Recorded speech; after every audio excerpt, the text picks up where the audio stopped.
Jardunaldi feministak antolatu dira azarorako eta horiek baino lehen prestatu ditugu neska gazteon topaguneak Lizarran urriak 4 eta 5.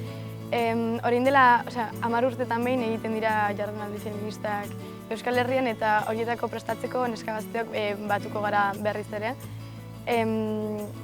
Guk ere gure alea jarri nahi dugulako, gazteok bezala gure problematika, gure arazo eta korapilo propioak ditugulako eta beraz borrokarako espazio propioa sortu nahi dugu. Topaketen helburu nagusiak lau izan dira. Lehena, neska gazte o gazte bezala ditugun problematika espezifikoei erantzuna eman ahal izateko gune bat sortzea.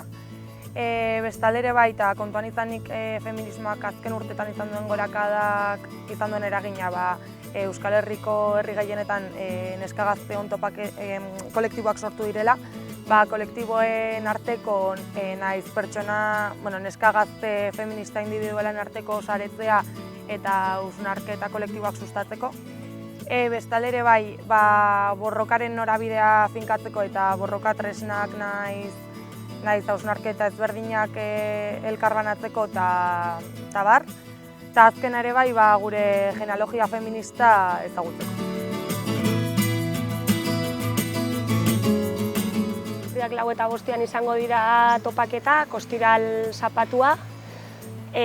Ostiral horretan basera baten harrera bat egingo da Lizarran eta gero egingo dugu neska gazte eta feminista bezala diagnostiko bat ikusteko nola dagoen ikuspegi horretatik feminismoa orain momentuan.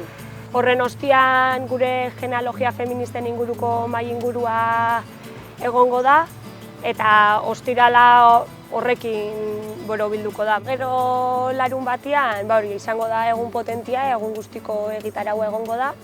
Eta hor goizeko partia batez bere dedikauko detzagu autodefentsa feministari bere horretan. Hasiera bezala emaginek egingo dau kokapen modura eta hausnarketa modura sarrera bat edo dana dalakoa.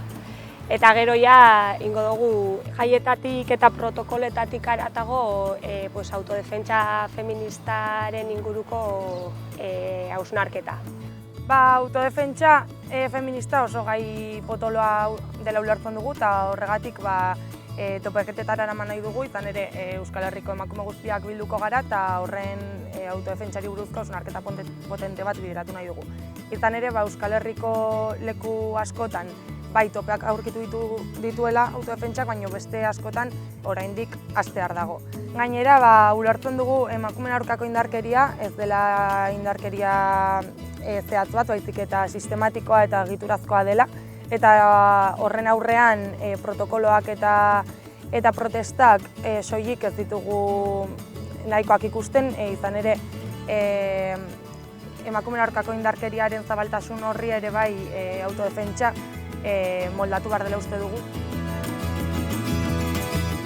Animatzen ditugu Euskal Herriko neska guztiak parte hartzera, oso erraza da, izena eman behar da interneten bidez, eskuragarri dago linka Googleen jartzen baduzu edonon, eta klik baten bitartez izena emango duzu.